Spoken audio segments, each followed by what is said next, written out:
A crônica nossa de todo dia. O título dessa atividade já dá uma pista importante sobre o gênero crônica.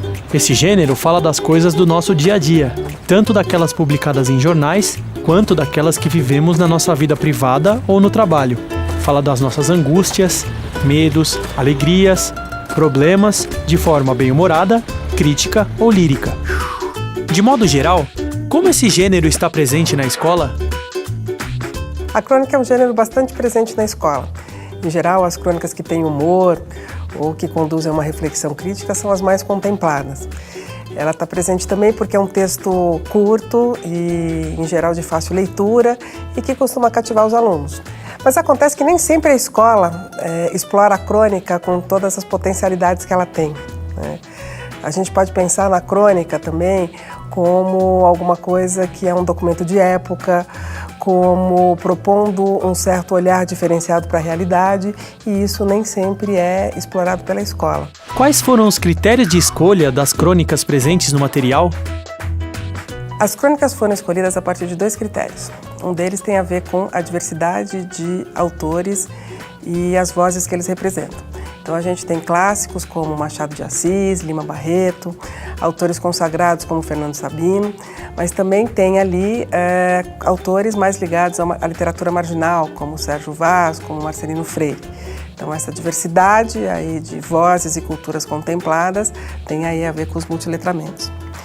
E um segundo critério tem a ver com os tipos de crônica propriamente dito. Então, crônicas que trazem mais o humor de situações cotidianas, crônicas que trazem mais a reflexão ou a crítica social, e também crônicas que, de alguma forma, veem a realidade com certo lirismo.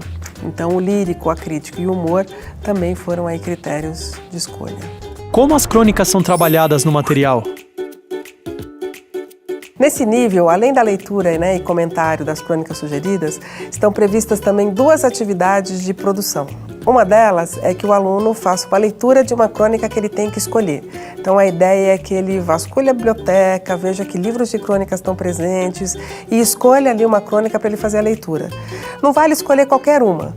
O convite é que ele tenha mesmo que procurar e que ele dê uma razão por que ele escolheu aquela. E aí ele tem também que se preparar para a leitura, como na outra atividade. Ler para o outro exige uma preparação. E a segunda atividade de produção, ela é feita em cima de uma crônica do Machado de Assis. O Machado faz uma crônica sobre coisas que acontecem no bonde, como a gente deveria ou deve se comportar num bonde. E a ideia é que ele atualize essa crônica, pensando um transporte público atual, um metrô, um trem, um ônibus, e que ele então pense as regras que deveriam estar presentes nesse transporte. As enchentes.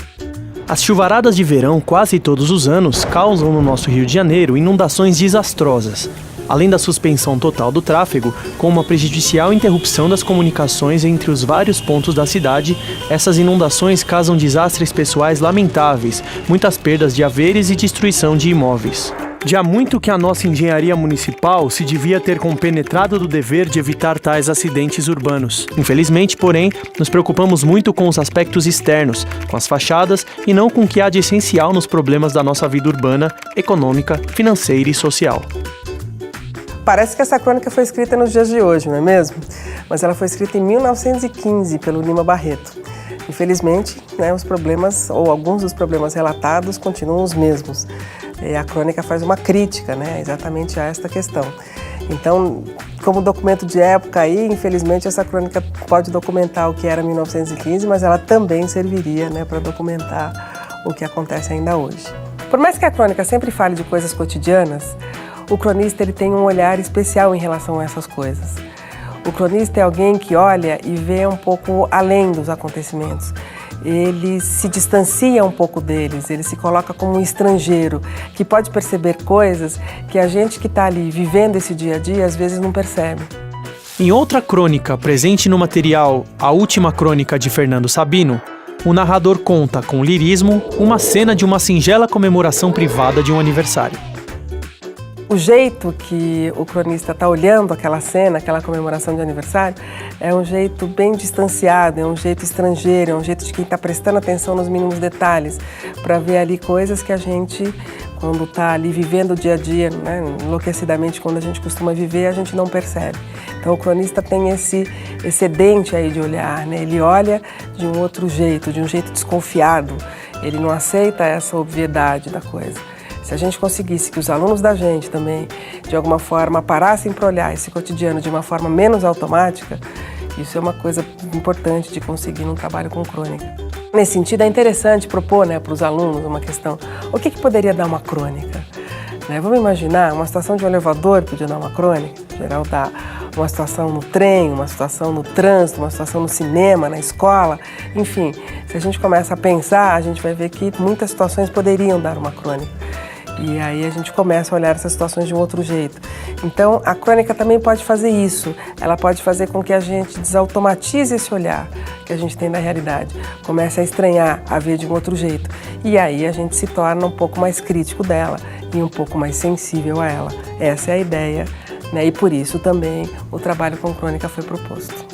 A partir da proposta de buscar no mundo situações com as quais se possa escrever uma crônica, um aluno do 9º ano conta algumas de suas experiências durante o seu trajeto para a aula. Caminho. Um dia resolvi desconfiar e tentar ver coisas diferentes no mesmo velho caminho. Ganhei a calçada. Passo a passo olhava ao redor procurando ver. Dezenas de passageiros saltavam do ônibus. Quem seriam? De onde viriam? Nossa, quantos tipos de sapatos! O que eles podem dizer de seus donos? Atravesso finalmente a rua. À frente, 2 estacionamentos lotados. É a PUC. Na parede de um deles havia uma pequena porta. Uma caixa de relógio de luz. Dentro dela, sacos e um recipiente não muito grande. E mexendo nesse armário, um mendigo. Claro, é ali que ele guarda suas coisas. Não sorria, não deixava de sorrir. Apenas comia seu sanduíche, sem se dar conta de cada um que passava. Mais alguns passos e finalmente entrei na minha aula. O fato do aluno ter que ter escrito esta crônica, ou seja, o fato dele ter se colocado no lugar do cronista, fez com que ele então conseguisse ver coisas no mundo que ele provavelmente não teria visto, né? Então ele pensasse, capaz de imaginar que os sapatos, por exemplo, dizem muito das personalidades das pessoas, é uma coisa interessante que ele foi observando. O fato dele se perguntar onde é que o mendigo guarda as coisas dele e perceber que o relógio de luz de uma garagem de uma casa serve para ele colocar um pouco de bebida e comida, também, de alguma forma, foi alguma coisa que esse olhar de cronista que propiciou para ele. Mediar a leitura das crônicas presentes no material. Ampliar o repertório de crônicas dos alunos. Conseguir indicar aos alunos outras crônicas e leituras, a partir do reconhecimento de suas preferências, já compartilhadas e ou registradas no diário do leitor. Oportunizar a vivência do lugar do cronista. Mobilizar os alunos para a produção coletiva da atualização da crônica do Machado de Assis e apoiar seu processo de escrita. Fica aí então o desafio para que você possa envolver os alunos aí nesse universo da crônica, para que você possa de alguma forma mobilizá-los para uma boa escolha da crônica que ele vai ler e também possa aí desafiá-los, né, para a repaginada da crônica do Machado que ele vai ter que fazer. Que você possa desafiá-los a de alguma forma se colocarem com esse olhar mais de distanciamento, com esse olhar mais aí de estrangeiro em relação à realidade, ok? Tchau, até uma próxima oportunidade.